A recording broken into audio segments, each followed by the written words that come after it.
Ito ang Chaodan Chengfeng 2.0 Pro. Isa itong neutral shoe at merong magandang support para sa naghahanap ng stability shoe.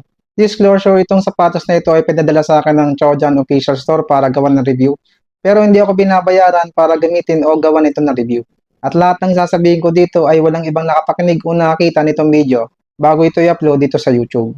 Yung upper material nito guys ay knitted mesh, tapos meron siya ditong TPU silk para sa kanyang support.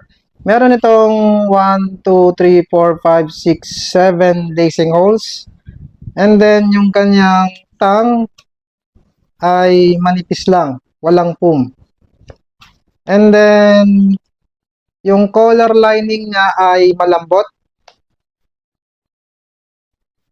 Tapos dito meron akong nakakapang counter lining para hindi dumulas yung heel natin. Yung design ng upper nito guys ay may nakalagay na ProWind Pro, logo ng Chaodan, at meron siyang reflectorized dito sa likod. Tingnan natin guys yung kanyang insole.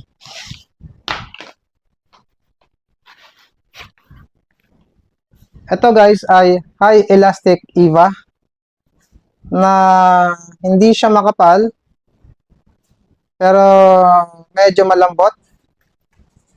May support sa arch. So tingnan naman natin guys yung loob. Kung meron kayong nakikitang liwanag doon sa loob ng sapatos, ibig sabihin breathable yan.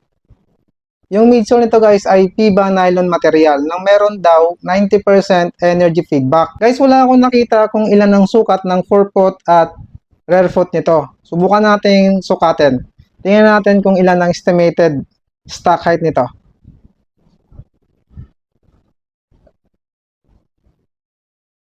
So dito sa forefoot ay nakakuha ako ng 30 mm.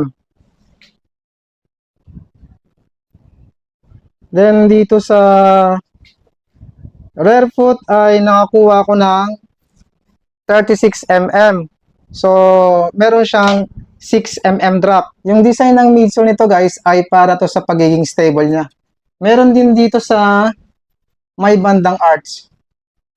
Tapos yung midsole nito guys ay may nakalagay sa kanyang Q-Comfu Turbo. Meron itong carbon plate na nakadesign para sa proportion and stable. Itong carbon plate guys na naka-expose ay para siyang paganon. Tapos meron din siya dito sa bandang arch. So kung nag-overpronation ka, salong-salo siya. Merong enough support. Yung rubber outsole nito guys ay merong multi-directional texture to provide more grip. At kapag tinitingnan ko siya guys, medyo manipis siya. So guys, naka 10 km easier na ako dito at ang oras ko dito ay 53 minutes. Sinubukan ko ito sa mabilis na pace at mabagal na pace.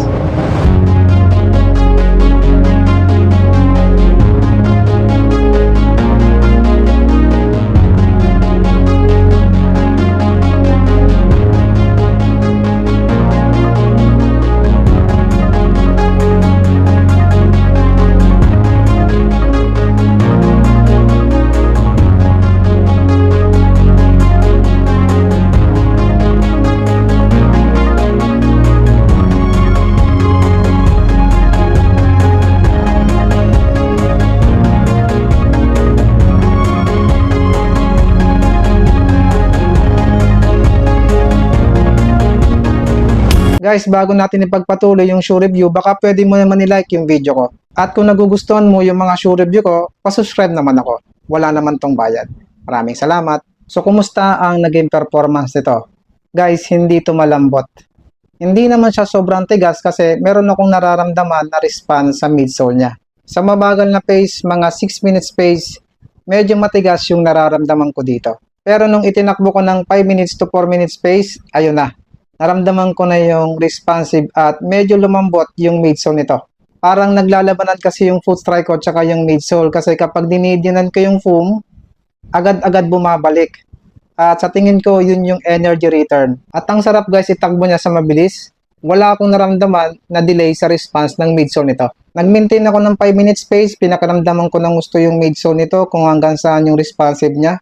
Hanggang sa matapos yung 10 km run ko, hindi pa dumadapa yung midsole nito. So sa tingin ko, aabot ito ng 21 km pataas. Sa tingin ko guys, kailangan nyo din itong i-break in mga 20 to 30 kilometers para maging komportable yung pakiramdam nyo dito. Isa pa sa nagustuhan ko dito guys, ang stable nito sa mabilis na pace. Stable din siya sa papalikong daan. Yung hindi ako nakaramdam na parang nawawala yung momentum ko sa paa ko sa pagtakbo. Kahit na papaliko yung daan.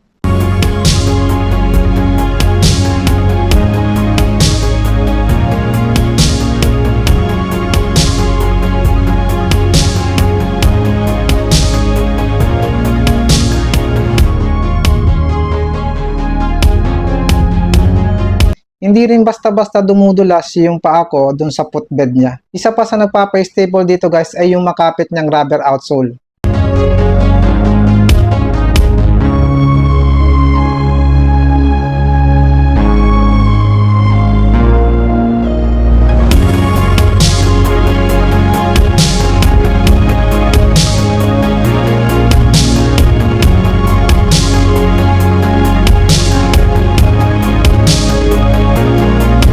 Guys, tumitimbang ito ng 205 grams sa size ko. At pwede natin to gamitin guys sa speed workout tulad ng interval, tempo at fartlek. So ibig sabihin, hindi ito pwede sa easy run. Hindi ito pwede sa mabagal na pace tulad ng 6 minutes pataas. Ito guys ay sakto lang sa paa ko. Pero parang meron akong nararamdaman dito sa may heel. Parang lumuluwag pero hindi naman dumudulas.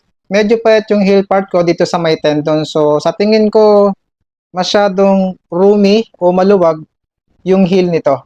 So guys, naka 10 km na tayo dito. So tingnan niyo kung madaling mapudpod yung rubber outsole niya.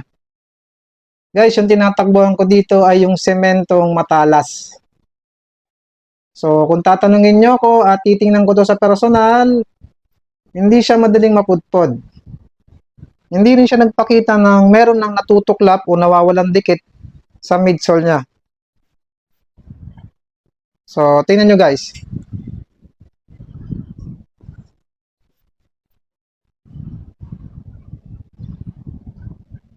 So guys, pag-usapan natin yung kanyang toe box. Tanggalin natin yung palaman.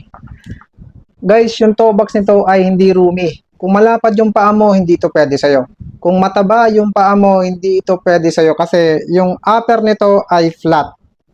Hindi siya nakaumbok. So ito guys ay pwede lang sa normal ang lapad na paa, sa payat na paa. Hindi ko masabing narrow siya kasi pag tinitingnan ko siya, palapad siya dito, papuntang toe box. Pagdating naman sa sizing nito, ito ay true to size. At ang presyo nito ay nasa 3.7. Ilalagay ko sa description ng link kung gusto nyo malaman yung eksaktong presyo nito. Kung meron akong hindi nasama tungkol sa sapatos na ito, i-comment nyo lang at sasagutin ko ito. Maraming salamat sa panonood and run safe.